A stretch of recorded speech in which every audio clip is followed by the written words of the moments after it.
Eto pa mga bossing ko, ang isa sa mga pinakamaganda na dapat ay magawa po natin mga bossing bago pumasok ang mga unang buwan mga bossing. Or kaya sa mga huling Martes o huling Biyernes, unang Martes, unang Biyernes, mainam na subukan nyo po ito. Ito pa mga bossing ko ay ang ating asin. Ang gagawin lamang po natin mga bossing ko, ibubudbud po natin to dito mga bossing yan, yung ating asin.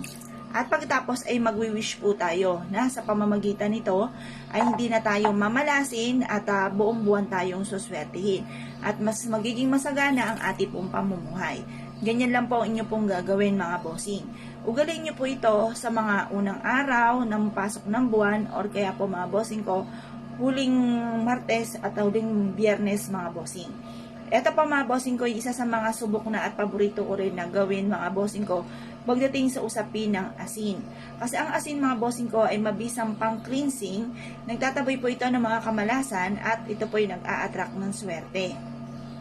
Pagdating sa usapin ng mga punsoy, ang the best po mga bossing ko ng pang-cleansing ay ang asin.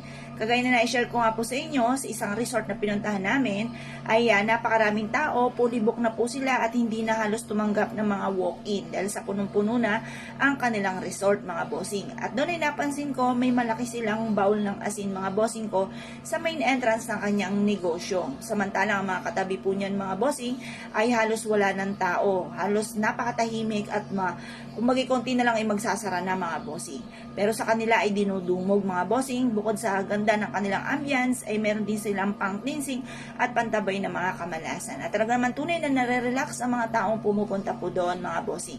Subukan nyo po ito. Kung kayo po isa sa mga mahilig sa mga pampaswerte, wag na wag ka magpapawala nito dahil ako po isa sa mga magpapatotoo na sinuwerte sa pamamagitan ng ganitong mga pamamaraan. Kung naniniwala ka at naisyo po itong gawin, lumarga po kayo. Dahil ito po ay makakatulong upang sa ganon ay mabilis yung ma-achieve ko anuman po ang mga ninanais ninyo. Proven po ito mga bossing. Ngayon pa mga bossing, kung naniniwala ka, subukan nyo po itong gawin. Linisin nyo muna yung CR po ninyo mga bossing.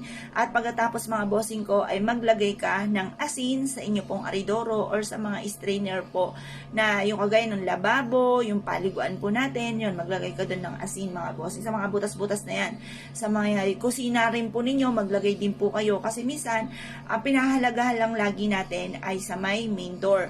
Hindi na masyado natin napapansin yung mga butas-butas na ganito mga bossing ko na dinadaluyan ng mga madudumi mga bossing. Lalo na sa gabi, maraming mga lumalabas dyan. Kung hindi po yan malinis, hindi kayo maglalagay ng ganito kung ano-ano ang papasok po dyan or maglalabas-masok ng mga bad spirit or negative po mga bossing.